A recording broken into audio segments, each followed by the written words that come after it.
Alors, avant que cette vidéo commence, je vais vous expliquer pourquoi cette vidéo sort une semaine avant et pas la semaine prochaine. La vidéo de la semaine dernière ne montrait pas assez ce que sera la chaîne, c'est pour ça que j'ai décidé d'avancer cette vidéo-là, pour que vous vous fassiez une idée. À partir de maintenant, les vidéos sortiront toutes les 2 semaines, comme d'habitude, le vendredi à 18 h. Avant que cette vidéo commence, je voudrais juste signaler que le choix des films dans cette vidéo est subjectif. Maintenant que tout est dit, j'envoie la vidéo. Salut! Aujourd'hui je vais vous parler des 6 meilleures comédies selon mes goûts. Alors, commençons sans plus tarder, c'est parti!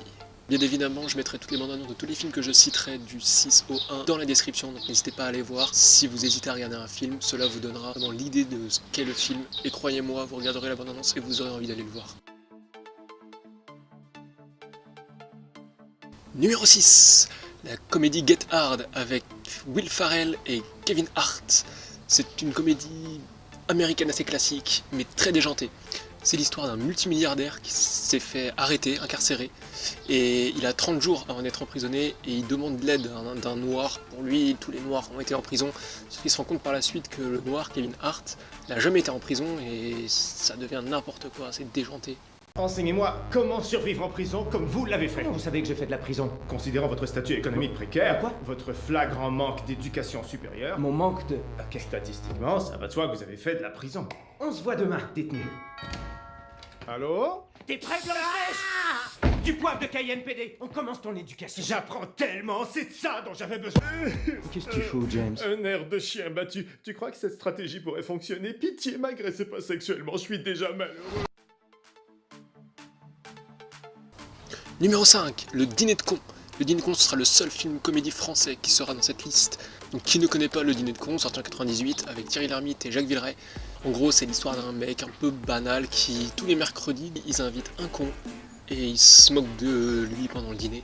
C'est un film qui vaut vraiment le détour, je pense que tout le monde le connaît, c'est un film culte français. Et si vous l'avez toujours pas vu, regardez-le, ça vaut vraiment le coup.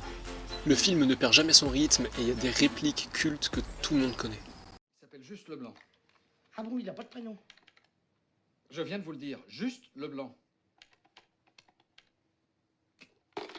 Leblanc, c'est son nom, et c'est juste son prénom. Monsieur Pignon, votre prénom à vous, c'est François, c'est juste? Oui. Eh bien, lui, c'est pareil, c'est juste. Bon, on a assez perdu le temps comme ça. Numéro 4, Deadpool, avec Ryan Reynolds et Morena Baccarin, film de super-héros, bien évidemment, Deadpool. Bon, en ce moment, les super-héros, ça s'allie beaucoup avec l'humour. Entre action et comédie, ce film a fait péter un plomb, c'est insane. L'humour est très trash, l'action, c'est what the fuck. Depuis un moment maintenant, les films de super-héros tournent plus ou moins autour de la comédie, sauf que là, le personnage de Deadpool a vraiment une personnalité atypique, basée et centrée sur l'humour, et ça marche parfaitement. Il y a de l'humour trash, de l'humour déjanté, de l'autodérision, tout combiné ça fonctionne, mais on est obligé de rire, obligé de passer un bon moment si on aime les super-héros et l'humour, c'est obligatoire, le meilleur film de super-héros. Vous vous dites, c'est censé être un film de super-héros, mais le mec en costume vient de transformer l'autre mec en putain de brochette. Surprise, c'est pas vraiment ce genre de film de super-héros. Et pour bien comprendre, il faut remonter avant l'époque où je me moulais le cul au lycra. Musique.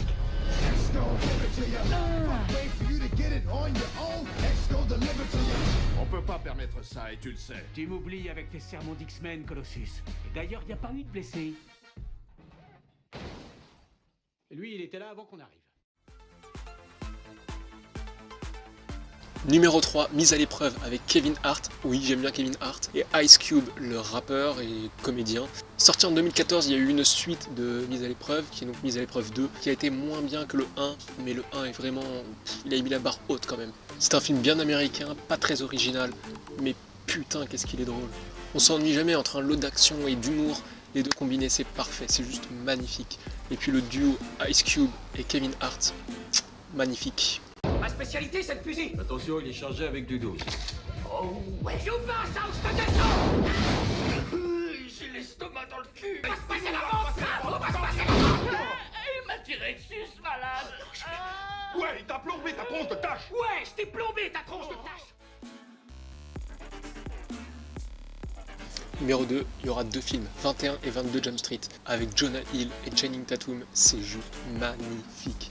Le duo est entraînant. Sortis respectivement en 2012 et 2014, les films racontent l'histoire d'un duo de flics pas très bons, même mauvais, avec un mec baraqué qui joue le rôle de Channing Tatum et un mec plutôt intelligent qui joue le rôle de Jonah Hill. Enfin, intelligent, ça reste à voir. Le duo nous fait plein de surprises et plein d'humour, c'est juste parfait. Deux petits films très divertissants pour regarder le soir, pour se marrer. C'est très bien. Le film assume les clichés des comédies américaines et il les parodie même en exagérant sur des points complètement what the fuck. Beaucoup d'humour avec du second degré, des dialogues très travaillés. Franchement, de bons films à voir en famille. Pourquoi tu sautes toujours au-dessus des capots? Parce que c'est classe. Vas-y, essaie. Ça va? C'est arrivé parce que vous ne faisiez pas votre numéro d'élève infiltré de la première fois. Les gars, maintenant vous devez atteindre les sommets. Spring Break. T'as pas vu que j'allais passer le premier? Excuse-toi. Vas-y. Une grenade? On sait jamais. Oh, pourquoi tu la fourres là? C'est agréable.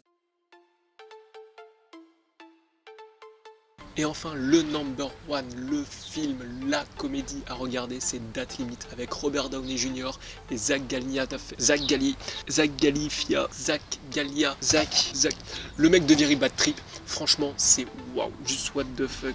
Le film est sorti en 2010, il faut vraiment le regarder quoi. Le rythme, il est toujours là, toujours de l'humour, ça s'enchaîne parfaitement bien. Il y a des scènes hilarantes, c'est juste parfait. C'est le film à regarder. C'est l'histoire d'un futur père de famille, plutôt beau gosse, qui se retrouve interdit de vol et qui doit faire un road trip à l'autre bout des États-Unis avec un mec un peu con, on va pas se mentir, qui est joué par Zach Galifianakis.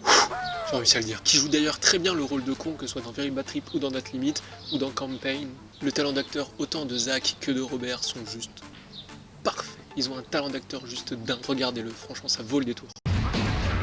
Pourquoi tu trimbales ça? Parce que c'est mon papa. Pourquoi les cendres de ton père sont dans une boîte de café? Parce qu'il est mort, Peter. Papa, tu étais comme un père pour moi. Ce café est effroyable, ça a un goût de litière à chat. Je le trouve délicieux. J'ai pris le café que vous avez apporté. Oh merde. Les restes de son père étaient dans la boîte. Merci d'avoir regardé cette vidéo, n'hésitez pas à la liker si vous avez regardé des films et que vous les avez également adorés. Si la vidéo vous a plu, n'hésitez pas à la commenter, à la partager, c'est très important. N'hésitez pas à vous abonner également pour voir les prochaines vidéos qui arriveront sur la chaîne. Les réseaux sociaux, Facebook, Twitter sont dans les descriptions et ciao!